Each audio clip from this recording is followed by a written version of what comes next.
بہت جلدی اوپن ہو رہے ہیں. یہ کپڑے آپ دیکھ رہے ہیں یہ عامر لیاقت ایک پہچان ہی بننے والے. اس میں عبدالصمد بھائی کا بہت ہاتھ ہے اور وہ اس میں بڑا کام کر رہے ہیں. تو اب عامر لیاقت ایک پہچان دوبارہ سے آ رہا ہے ان شاء اللہ تعالیٰ. ہمارے اصل میں میرے پاس دکان تھی, ایک سچی بات بتاؤں, میری دکان تھی طارق روڈ پر. وہ میں نے بیچ دی تھی الیکشن کی وجہ سے. میرے پاس بھی پیسے تو تھے نہیں, سیدھی سی بات ہے. نہ میں نے کوئی کرپشن کی زندگی میں, نہ میرے پاس کوئی مال دولت ہے. میرے پاس ایک میری ایک گھر ہے جہاں پہلے 20 بچے رہتے ہیں. ایک میرا خدادت کالونی میں ایک میں گھر بنانے کی کوشش کر رہا ہوں کہ بن جائے جب میں رہ لوں, کیونکہ ابھی 2 کمروں گھر میں رہتا ہوں. یہ میری کل پراپرٹی ہے. دبئی میں میرے پاس کرائے کا گھر تھا, وہ تقریباً ختم ہی ہو چکا. مدینے میں میرا کرائے کا گھر ہے. تو میرے پاس کوئی کرپشن کا پیسے تو ہے نہیں, نہ میرے پاس بینک بیلنس اتنا ہے, میرے اکاؤنٹ سارے چیک کیے جا سکتے ہیں, نہ میرا کوئی بے نامی اکاؤنٹ ہے, نہ میری بے نامی جائیداد ہے. تو بھائی میرے پاس ایک دکان تھی اور میرے پاس ایک فلیٹ تھا جو یہ ایمار والے بنا رہے تھے. یہ دونوں میں نے بیچ دیے تھے الیکشن کے دنوں میں. میرے پاس وہ دونوں نہیں, وہ دونوں بیچ دیے تھے. وہ لوگ سمجھتے میں نے چھپا کے دبا کے رکھے, بھائی بیچ دیے میں نے. اس کے بعد میں نے الیکشن لڑا تھا, کیونکہ پاکستان تحریک انصاف میں یہ نہیں ہوتا کہ وہ آپ کو پیسے دے رہے ہوں کہ آپ الیکشن لڑیں. یہ بڑی پیاری جماعت ہے, اس میں آپ کو اپنی طور پہ خود ہی اس کا کام کرنا پڑتا ہے. تو اس لیے ہم نے الیکشن میں اپنے سارے پیسے لگ گئے تھے ہمارے. بڑی کنونسنگ ہوتی ہے, گاڑیوں کے اخراجات ہوتے ہیں, پولنگ ایجنٹس ہوتے ہیں, جگہ جگہ جانا ہوتا ہے. پھر مجھے اپنے حلقے سے محبت بہت ہے, تو اس لیے کہ ابھی مجھے بہت سارے کام ان کے لیے کرانے ہیں. ابھی تھوڑی دیر پہلے ہمارے چیف وپ ہیں عامر ڈوگر صاحب, ان سے بات ہو رہی تھی, تو ان سے میں نے کہا کہ وہ ذرا ایڈمنسٹریٹو اپروول دیں جلدی, تاکہ حلقہ 245 میں جہاں جہاں پہ ترقیاتی اسکیمیں میں کام شروع, تو میں ضرور لڑوں گا, الیکشن میں لڑوں گا. اور یہ مطلب میری یہ کل پراپرٹی تھی. تو عامر لیاقت پہچان دکان تھی, وہ دکان ختم ہو گئی تھی. اب کوشش کر رہا ہوں کہ طارق روڈ پر یا حیدری پر یا کوئی بھائی مجھے اپنی کوئی مل کر میرے ساتھ کام کر لے, تو کام کر لیتے ہیں, ہو جائے گا. اچھا جی, how do you feel about memes that are made on you, Saleem Hashmat نے پوچھا ہے. اچھا AFC کا فیضان نے پوچھا تھا. اچھا, how do you feel about memes that are made on you. مجھے کوئی فرق نہیں پڑتا. اصل میں بات یہ کہ میم بننا یا کسی کے بارے, یہ اسی کے لیے ہوتا ہے جو قابل ذکر ہوتا ہے. جو قابل ذکر نہیں ہوتے ان کا تو ذکر بھی کوئی نہیں کرتا. آپ اگر کسی قابل ذکر سمجھتے ہیں جبھی میری میمز بناتے ہیں, بنائیں. میں تو کسی کو, مجھے ان چیزوں سے بس یہ کہ اللہ رسول کے معاملے میں تھوڑی احتیاط کیا کریں کہ اگر آپ کچھ ان چیزوں کو اگر دیکھ کر کریں تو وہ غلط ہے, وہاں مت آیا کریں. باقی آپ جو پاکستان میں موجود تمام ناظرین کو, مارس پر موجود, جوپیٹر پہ موجود, اور 4000 فٹ کا سلام, یہ سب آپ کر سکتے ہیں. مجھے اسے کوئی فرق نہیں پڑتا. میں تو یہی کر رہا ہوں, میں کرتا رہوں گا. یہ کر کے دکھائے گا جو میں کر رہا ہوتا ہوں, یہ یاد کر کے بول کے بالکل ایگزیکٹلی دکھائے. یہی تو نہیں بول پاتے آپ لوگ. پاکستان میں موجود تمام ناظرین کو, اس سے آگے لیاری سے آگے لیاقتباد سے آگے مارس سے آگے جوپیٹر سے آگے فلاں, ایسے بھائی یہی آپ کر سکتے ہو. ایگزیکٹلی یہ بولو جو میں بولتا ہوں. اور یہ میں گزشتہ 12-14 برسوں سے بول رہا ہوں. ایسا دماغ پر ہے. سب لوگ یہاں بیٹھے, نہ ہمارے یہاں کوئی پرومپٹر ہوتا ہے, نہ کچھ لکھا ہوا ہوتا ہے. ہاں بھائی گواہی دیتے ہو نہیں دیتے؟ بالکل 100%.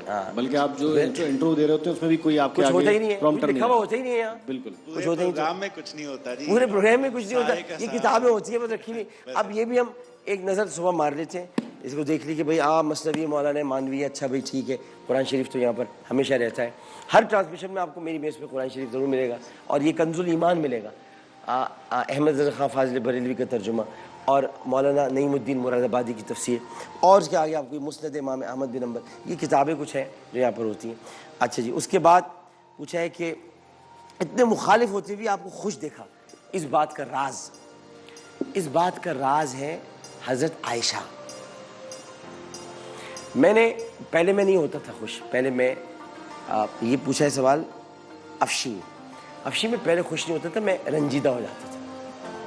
میں نے جب واقع افک پڑھا نا حضرت عائشہ, اس کے بعد سے میں بالکل چینج ہو گیا ہوں. اب آپ لوگ جو کچھ بھی کچھ کرتے رہو, مجھے فرق نہیں پڑتا.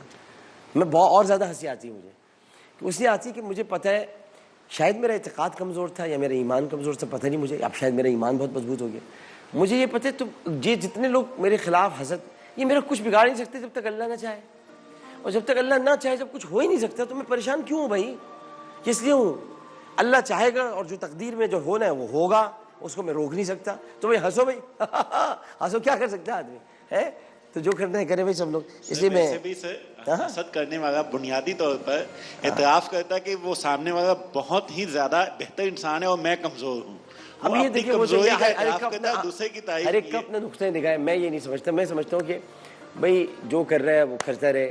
مجھے نقصان تب تک نہیں پہنچ سکتا جب تک میرا رب نہ چاہے, اور رب نہ چاہے تو نقصان نہیں پہنچ سکتا. جب میں آپ کے سوالات کے جوابات بھی دیتا رہوں گا. بھائی عامر لیاقت بھائی بہت بہت شکریہ. جو لوگ یہ سب اس وقت کر رہے ہیں ٹرینڈنگ میں, اب مجھے تو پتہ نہیں, لیکن بہرحال بہت بہت بہت بہت محبت آپ کی, بہت پیار, بہت عنایت.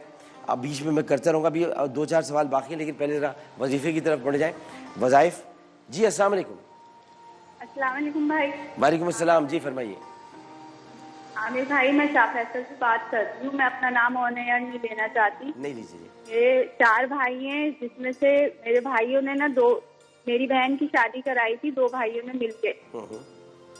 تو انہوں نے اپنا پیسہ والد سے میرے واپس مانگا جو شادی میں لگایا. تو میرے والد نے جیسے اپنا پلاٹ بیچ کے ایک کو پیسہ دے دیا, اور دوسرے کے لیے اتنی رقم نہیں ہے کہ وہ انہیں دے پائے. تو انہوں نے میرے والد کو مارا ہے. والد کو کنہوں نے مارا؟ بھائیوں نے مارا؟ بھائی نے مارا. والد سب بھائیوں نے مل کے, مطلب والد پر تشدد؟ نہیں, ہاں, ایک بھائی نے مارا جس کا قرضہ تھا نا جیسے ابو پہ, جنہوں نے شادی کروائی تھی. تو انہوں نے جیسے ابو کو مارا. کو مارا ہے اور ہاتھ اٹھائے, تو ان کو یہ خبر دیتا ہوں میں کہ ان پر جو ہے وہ جنت حرام ہو گئی.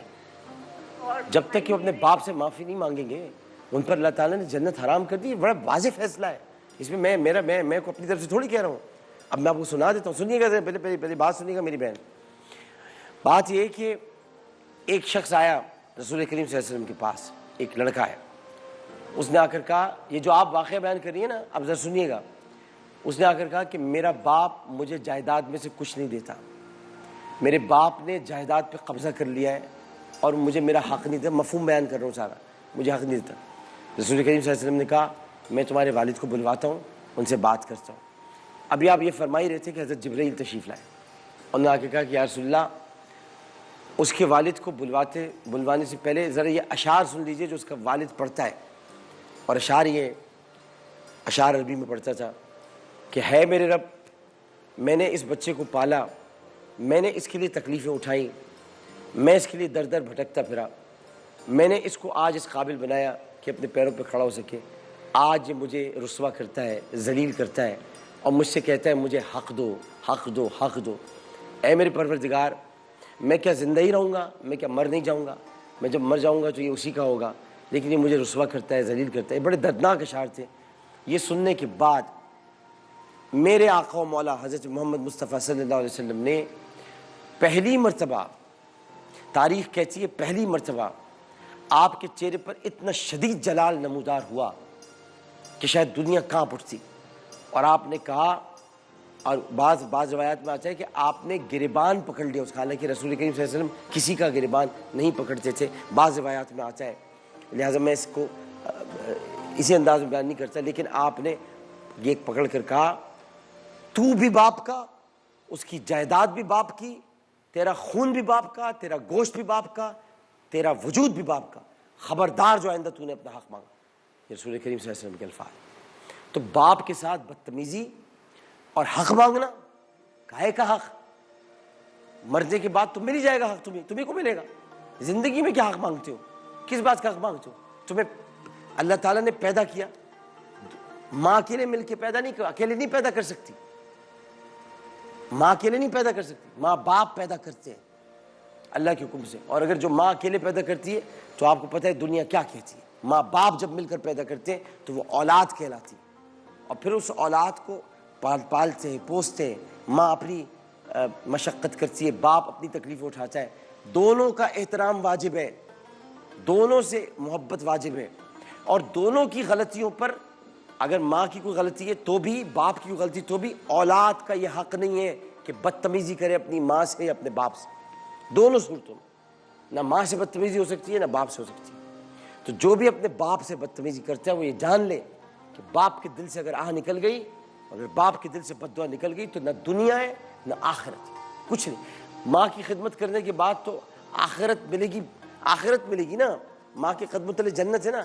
لیکن اگر دنیا ہی خراب ہو گئی تو جنت کیسے ملے گی؟ باپ سے دنیا ہے, باپ بہت بڑی ہستی ہوتا ہے. تو میں آپ کے اس دکھ کو سمجھ رہا ہوں, اور میں ایک آپ کو ایک اسم بتا رہا ہوں, یا متعالی, سن رہی ہیں آپ؟ یا متعالی, یا متعالی, ہاں یا متعالی, یہ 77 مرتبہ آپ نے پڑھنا ہے. 77 مرتبہ پڑھیں, اور اپنے اگر بھائی آپ کے پاس ہو یا کہیں بھی ہو ان پر پھونکے پڑھ دیں. نہیں ہے بھائی کو تو ہم نے جیسے کہ باہر نکال دیا ابو نے بھائی کو, لیکن انہوں نے ابھی بھی اپنے قرضہ جیسے مانگنے کا مطالبہ کیا ہوا ہے. ہاں, لیکن یہ کہ ان کو آپ کوئی بھی بہن بھائی کوئی بھی اگر رابطے میں ہو, پہلے تو ان کو سمجھائیں, اور اگر وہ سن رہے ہیں, اگر وہ مجھے سن رہے ہیں, بھائی انہیں سب نے سمجھا لیا, یہاں تک کہ مسجد کی پیش امام تک نے انہیں سمجھا لیا, لیکن وہ نہیں, مطلب سن نہیں رہے. وہ میرے والد اگر وہ مجھے ابھی سن رہے ہیں تو ایک تو میں ان سے کہتا ہوں کہ وہ اب آج ہی جائیں اپنے والد کے پاس, جا کے ان سے معافی مانگیں. دیکھیں ان کا اس وقت جنت اور جہنم کے درمیان کا فاصلہ کم ہو گیا ہے, اور وہ رک گئی ہے جنت. ہو سکتا ہے جنت انہی کی ہو, صاحبزادے کی ہو, لیکن وہ روک دی اللہ نے. یہ میں نہیں کہہ رہا, یہ چونکہ قرآن اور حدیث کا فیصلہ ہے تو میں آپ کو بتا رہا ہوں. اس رکی ہوئی جنت کو بچا لو, اور جاؤ اور جا کر اپنے باپ سے معافی مانگو. معافی مانگنے سے اولاد چھوٹی نہیں ہو جاتی, بلکہ معافی مانگنے سے کوئی بھی چھوٹا نہیں ہوتا. سچی بات تو یہ, معافی تو بڑے لوگ مانگتے ہیں, جن کے بڑے دل ہوتے ہیں وہ معافی مانگتے ہیں. تو باپ کی بڑی اہمیت ہے, تو میں ان کو یہ سمجھا سکتا ہوں. باقی یہ کہ والد صاحب سے یہ کہیے آپ کہ عامر بھائی آپ میرے والد صاحب سے بات کر لیں پلیز. آج ہی بات کر دیں. جی یہ لیں بات کریں. السلام علیکم جناب. السلام علیکم. سب سے پہلے تو میں اپنے دل کی گہرائیوں سے میں آپ سے بڑی معذرت چاہتا ہوں. ایک فرزند پاکستان ہونے کی حیثیت سے کہ کسی نے آپ پر ہاتھ اٹھایا آپ کی اولاد نے, تو بڑے افسوس کی بات ہے. لیکن میں آپ کو ایک مشورہ دینا چاہوں گا, اگر آپ قبول فرمائیں تو. جی جی. وہ یہ کہ میں یہ آپ سے عرض کرنا چاہتا ہوں کہ آپ نے گھر سے نکال دیا ہے, ٹھیک ہے, آپ کا غصہ بجا ہے, لیکن آپ باپ ہیں. باپ کا مطلب ہوتا ہے سایہ دار درخت, باپ کا مطلب ہوتا ہے گھنی چھاؤں. آپ کے ساتھ بہت ظلم ہوا ہے, بہت برا کیا آپ کے ساتھ, بہت ہی افسوسناک عمل ہوا ہے. لیکن آپ ایک کام یہ کریں کہ کبھی کبھی دل پسیج جاتے ہیں, آپ ایک مرتبہ اس کو ذرا اپنے پاس خود سے بلائیں, خود فون کر کے آپ بلائیں, اور بولے تم ذرا آؤ میرے پاس آؤ, اور اسے یہ احساس دلائیں, اور میری یہ ساری گفتگو جو میں نے کی اس کو یہ سنائیں, اور حدیث کی کتاب کھولیں, اور جو میں نے یہ واقعہ آپ کو سنایا یہ حدیث میں آپ کو ملے گا, یہ حدیث پڑھائیں, اور کہو بیٹا میرے پاس کچھ نہیں ہے سوائے اس کے کہ میں تمہیں دعائیں دے سکوں. بیٹا میرے پاس کچھ نہیں ہے سوائے اس کے کہ میں تمہارے لیے اللہ تعالیٰ کے حضور بخشش اور مغفرت کی بھی دعا کروں, اور تم پر یہ لازم ہے بعد میں, ربنا اغفر لی ولوالدی والمؤمنین یوم یقوم الحساب, تم پر یہ لازم ہے کہ میرے مرنے کے بعد تمہیں یہ لازم ہے تم پر کہ تم میری مغفرت کی دعا کرو. یہ اس کے بغیر تمہاری نماز مکمل نہیں ہوتی, نماز مکمل ہی نہیں ہوتی اس دعا کے بغیر. لہٰذا بیٹا جی. عامر بھائی میری عرض سن لیں. جی. میں 2 سال سے سمجھا رہا ہوں, 2 سال ہو گئے, ہاتھ جوڑ کر سمجھایا میں, میری برداشت سے باہر ہو گیا. میں کتنا ضبط کروں. کتنا قرضہ تھا آپ کا؟ قرضہ کتنا تھا؟ قرضہ کچھ نہیں تھا. میری بیٹی کی شادی ہوئی تھی, اس نے لگایا تھا. میں تو اس قابل ہونے 80 سال کی عمر ہے میری. میں بس آپ مجھے تھوڑا سا وقت دے دیں تاکہ میں آپ سے ملاقات کر کے. آپ آ جائیں ابھی میرے پاس, آپ ابھی آ جائیں. آپ کہاں رہتے ہیں؟ شاہ فیصل میں رہتا ہوں. شاہ فیصل میں تو آپ قریب ہیں. آپ محمود ان کو بلوا لیں, شام میں بلوا لیں, بلوائیں, ہمارے ساتھ افطار کریں گے. آئیے آپ میرے پاس, آئیے افطار کیجیے میرے ساتھ, آئیے.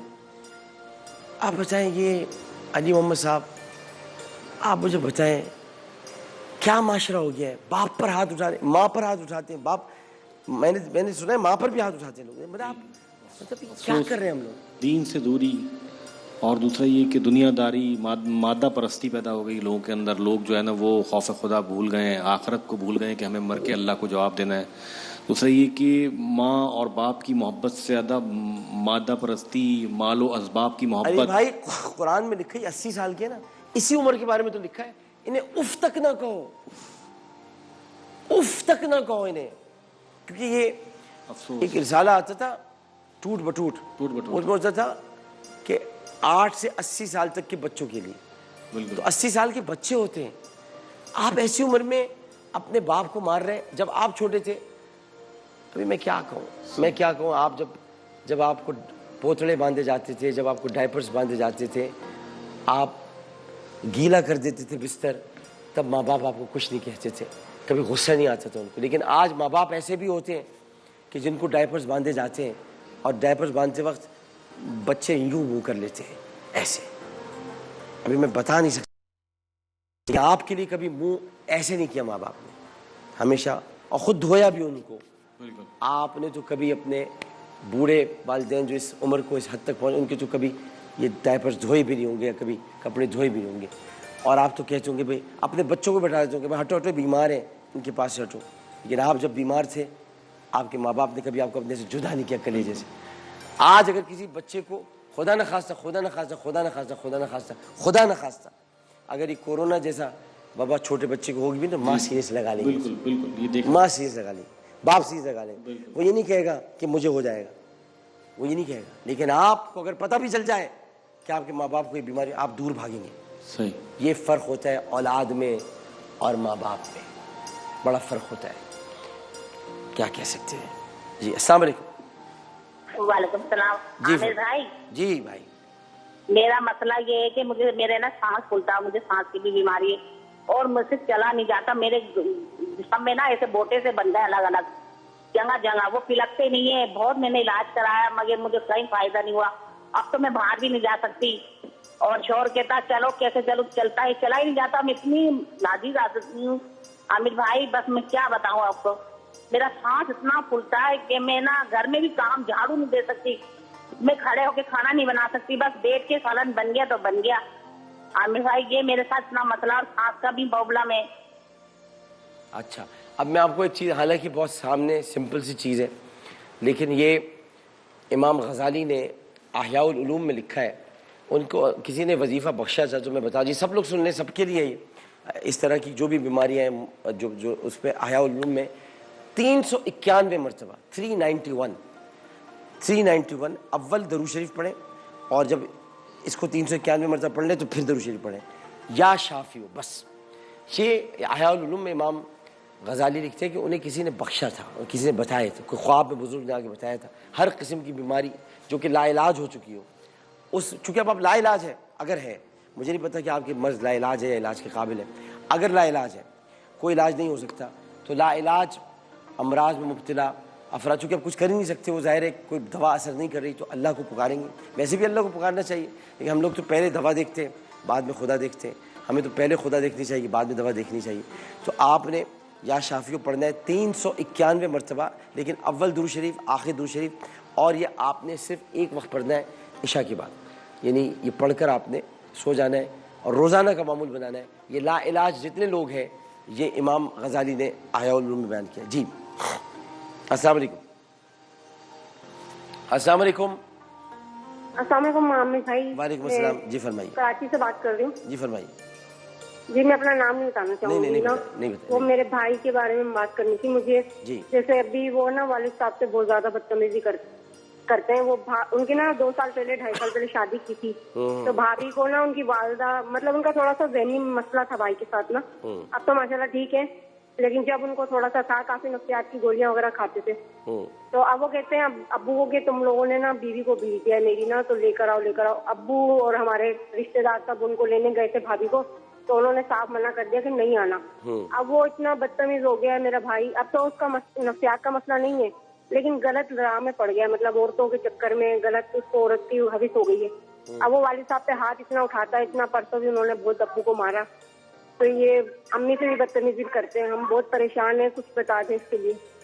میں بتاتا ہوں، یہ میسیج میں بتاتا ہوں کہ گھر میں آپ پڑھیں یا متعالی ہو یا اللہ تعالیٰ کا 77 مرتبہ 77 ٹائمز آپ پڑھیں گھر میں جتنا پڑھ سکتے ہیں. لیکن میں آپ کو ایک بات بتاؤں کہ یہ تھوڑے سے ہمارے وظائف سے ہٹ کر یہ معاشرتی مسائل ہیں، اور کچھ چیزوں کو معاشرتی طور پر حل کیا جاتا ہے. وظیفہ اپنی جگہ پر، یہ تو اللہ کے نام ہے، یہ لیں گے آپ تو اللہ تعالیٰ کرم فرمائے گا.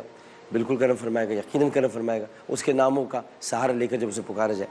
لیکن یہ آپ کے بھائی کا معاشرتی مسئلہ ہے, یہ آپ کے بھائی کو سمجھانے کی ضرورت ہے بیٹھ کے. اب مسئلہ یہ کہ جب ہم سمجھاتے ہیں تو سمجھانے کے دوران سمجھانے کا طریقہ کار, اس کو ہمارے ایک زمانے میں پاکستان میں یہ آنا شروع ہوتا ہے, سائیکو تھراپسٹ آ رہے تھے. سائیکو تھراپی یہ ہوتی ہے کہ آپ بیٹھ کر گفتگو کرتے ہیں.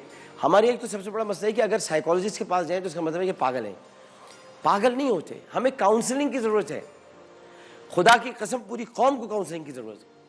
ہر فرد کو تھوڑی دیر کے لیے کسی کے پاس بیٹھ کر اپنی باتیں سنانا چاہیے, غم بتانے چاہیے.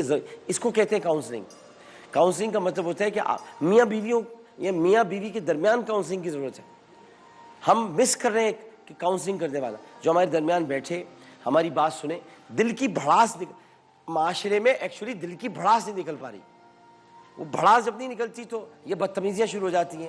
اب جب انسان ہے, بشر ہے, خامیوں کا مجموعہ ہے, ہوتا کیا ہے کہ جب اس کی بھڑاس نہیں نکلتی تو وہ باپ کو مارنا شروع کر رہا ہے, ماں پر حملہ کر رہا ہے, بچوں کو مار رہا ہے, بیوی پر تشدد کر رہا ہے, بیوی شوہر سے بدتمیزی کر رہی ہے, ساس بہو کے ساتھ, بہو ساس کے ساتھ. یہ سارے مسائل اس وجہ سے ہیں کہ ایک تو ہم نے پہلے بہت زیادہ رجت پسندی پہ چلے گئے, یعنی ریجڈ ہو گئے. ریجڈ جب آپ ہو جاتے ہیں اور ریجڈیٹی جب آپ کے اندر آ جاتی ہے تو اس کا مطلب یہ ہوتا ہے کہ ایک تو آپ سننا نہیں چاہتے کوئی بات. تو آپ دیکھو ہمارے گھر کا اصول یہ بات نہیں ہوگی. یہاں سے آدمی اپنے آپ کو محسوس کرنا شروع کرتے ہیں کہ وہ محبوس ہو گیا ہے, وہ محبوس ہو گیا ہے. یعنی وہ حواس باختہ ہو جائے گا تھوڑے دنوں بعد, کیونکہ وہ محبوس جب ہو جائے گا, محصور ہو جائے گا, جب اس کے خیالات قید کر دیے جائیں گے, جب اسے بات نہیں کرنے دی جائے گی, گھٹن اسے محسوس ہوگی, تو پھر کیا کریں. تو پہلی بات تو یہ کہ اس گھٹن کو ہم سب نے ختم کرنا ہے. کاؤنسلنگ کریں, ایک دوسرے کی بات سنا کریں, تھوڑی بھڑاس نکالنے دیں. کبھی کبھی ایسے ہوتے چپ چاپ بیٹھے سنتے رہے, ہاں جی بولے آپ کیا ہے, آپ نے میرے ساتھ یہ کیا, آپ نے میرے ساتھ, ہاں جی ٹھیک ہے سن لیں. تو جب بھڑاس نکل جائے گی اب بتائے اسے, اس کو یہ کہیں کہ بھائی تم نے یہ کوئی طریقہ تھا بات کرنے کا, یہ جیسے انداز ہوتا ہے بات کرنے کا, یہ تو میں نے سن لی, مگر کوئی اور ہوتا تو کیا سنتا. اب تو میں کہہ رہا ہوں, شاید میں بھی یہ نہ کر پاؤں. بات یہ کہ سچ بات بولنی چاہیے شاید میں بھی, لیکن میں چونکہ اب وقت کے ساتھ ساتھ ایک کامنس اور ایک ٹھہراؤ آتا جاتا ہے طبیعت میں, لیکن میں آپ کو یہ بتاؤں کہ یہ بہت ضروری ہے کہ ہم ایک دوسرے کی کاؤنسلنگ کریں. لیکن آپ یا مطالعہ پڑھیں, اللہ تعالیٰ بہتر کرے گا. بھائی کو سمجھا ہی سکتے ہیں, کیونکہ اس میں وظیفے صرف یہی ہیں کہ اب کسی عامل کامل کے پاس جائیں تو وہ آپ کو کہے گا اس میں یہ پڑھو, چاول یہ پڑھ کے سفید والے کھلا دو, اس میں تھوڑی چینی ڈالو, اس میں پڑھ دو. اگر چاول اور چینی کھانے سے صحیح ہوتے لوگ تو میری طرف سے 5 کلو شوگر ویسے ہی میں دے دیتا, لاؤ بھائی لے جاؤ, تم چینیاں پڑھ کے کھاؤ. ایسے نہیں ہوتا. جو نبی نے بتائی ہیں باتیں, جو سرکار نے, وہی وظیفے ہوتے ہیں. باقی یہ سب اس پہ پڑھ لو, اس پہ پڑھ لو, یہ کھا لو, وہ کھا لو, پڑھا دو, یہ کچھ نہیں. سب آپ کو جو اللہ کے رسول نے بتایا وہ بنیادی چیز ہے. السلام علیکم. السلام علیکم. ہیلو السلام علیکم. وعلیکم السلام. جی فرمائیے. ڈاکٹر صاحب میں مجھے اپنی نند کے رشتے کے بارے میں پوچھنا تھا نا. کیا پوچھنا تھا؟ میری نند کا رشتہ جو ہے نا جہاں سے آتا ہے بار بار ٹوٹ جاتا ہے. اچھا, رشتہ جہاں سے آتا ہے ٹوٹ جاتا ہے. اچھا, اور یہ پوچھنا تھا کہ ڈاکٹر صاحب میری لائن ڈراپ نہیں کیجیے گا, آپ کی بہت مہربانی, میری بات پوری سن لیجیے. جی میں تو کرتا بھی نہیں لائن ڈراپ, وہی کرتے ہیں, میں تو سن رہا ہوتا ہوں. جی نہیں, اصل میں میں بہت پریشان ہوں. میں کافی دن سے کال بھی ملا رہی ہوں لیکن میری کال نہیں ملتی. میرے شوہر کا کام بھی نہیں ہے, بے روزگار بیٹھے ہیں. میں بہت پریشان ہوں, وہ قرضہ دینا ہے. آپ کی مہربانی, اگر آپ مجھے بلا لیں, میرے شوہر کی مدد کر دیں.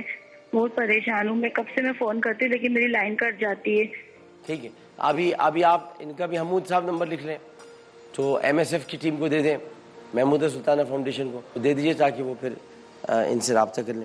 جہاں تک بہن کے رشتے کا تعلق ہے تو یا رؤوف یا رحیم, یا رؤوف یا رحیم, یا رؤوف الرحیم, یا رؤوف الرحیم, یا رؤوف الرحیم, یا رؤوف الرحیم. گھر میں خواتین اس کا معمول بنا لیں, بالخصوص وہ جو آپ کی بہن ہے وہ ایک تو نماز کی پابندی. دیکھیں مسئلہ یہ کہ جو بھی میں آپ کو بات بتا رہا ہوں وظیفہ, اس کے لیے نماز کی پابندی ضروری ہے. بغیر نماز کے کوئی کام نہیں ہوتا, تو نماز پڑھنا ضروری ہے. یا رؤوف الرحیم, یا رؤوف, یہ گھر میں پڑھیں. اچھا, یہ ہر رشتے کے لیے نہیں ہے, پہلی بات یہ ہے, یہ ان رشتوں کے لیے خاص طور پہ کہ جو آتے ہیں اور ٹوٹ جاتے ہیں, بن نہیں پاتے. ایک تو کہ آ ہی نہیں رہے, یہ ایک الگ مسئلہ ہے. ایک ہے کہ آئے, بات بنی, ٹوٹ گئے. ایک ہے کہ بات ہو گئی, رشتہ طے ہو گیا, سب کچھ ہونے والا تھا, عین وقت پہ ٹوٹ گیا.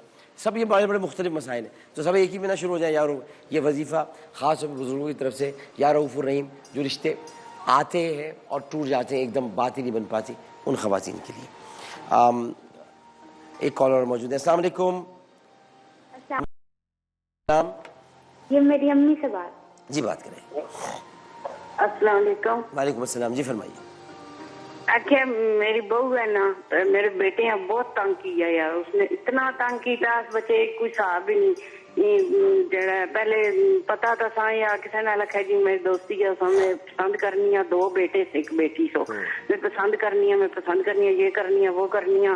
میں کہ بیٹے بس گریزا کر چھوڑ چھوڑ چھوڑ وہ تو باہر ہونا. پھر اتنا کر کے پھر اتنا وہ ڈیوٹی تے بہنا بارے ملکوں نے ڈیوٹی تے بہنا اتھے بینچ کمپلین کی تھی. سو اتھے بینچ آخیا اس میں پیار کرنی ہے یہ کرنی ہے وہ کرنی ہے. وہ تو کرونا ہو گیا, کرونے کی وجہ تو وہ جی اس میں پھر بولیے پھر آنی ہے بال شال کٹ کے سارا کچھ کر کے اتھے کمپلین کی تھی. ہوں جہاں اس اتنا تنگ کیتا ہے اتنا تنگ کیتا ہے. میں کہ بچے 2 بچے سو تے 1 بیٹی سے 2 بیٹے سے. میں آخیا وہ دفع کر دے سنبھال ہے تو شادی کر کے نو تو طلاق نہ دے. وہ جہاں ماواں ہونیاں اپنے بچے سنبھالیاں دوسریاں نہیں سنبھالیاں. تو ہوں اس تو تنگ اتنی میں کوئی حساب نہیں. میرا بچہ بھی تنگ ہے. میں اس آنی تو نہ ڈیورس دے انہیں بچیاں مارے ہو بارے ملکوں نے. میں آخنی کوئی دفاع دسو کہ کرا کے حساب کتاب سناؤ ہے.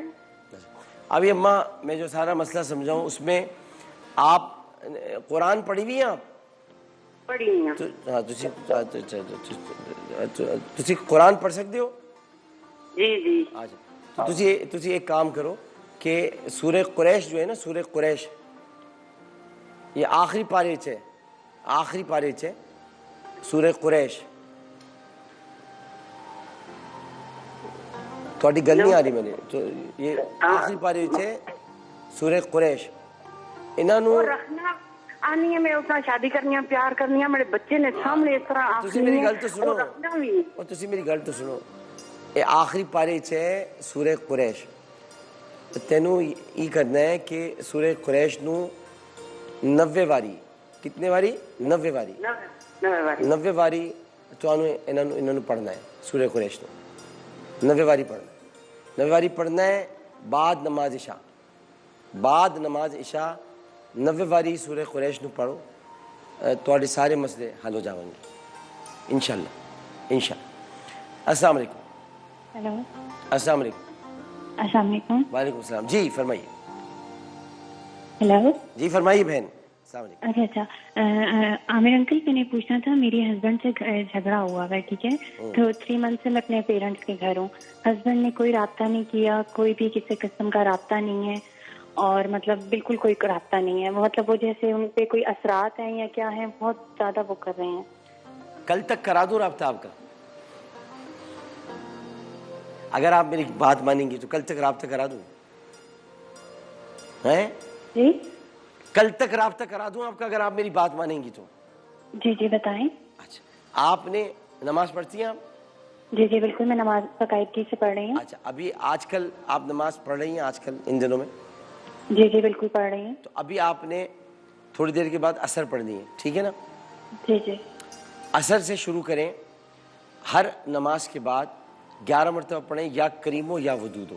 کیا؟ یا کریمو یا ودودو. یا کریمو یا ودودو.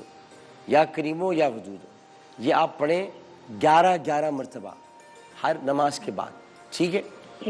اور کل جب روزہ افطار کریں, کل آج نہیں کل جب روزہ افطار کریں تو جب آپ پڑھیں اللہم انی لک صمت و بک آمنت و علیک توکلت و علی رزقک افطرت, تو جب آپ یہ دعا پڑھ رہی ہوں تو اس وقت اضافہ کریں یا کریمو یا ودودو 11 مرتبہ اور کہیں اے اللہ مجھے اس افطار کے بعد اپنے میرے شوہر کی شکل دکھا. بس یہ اللہ تعالیٰ سے آپ دعا کریں.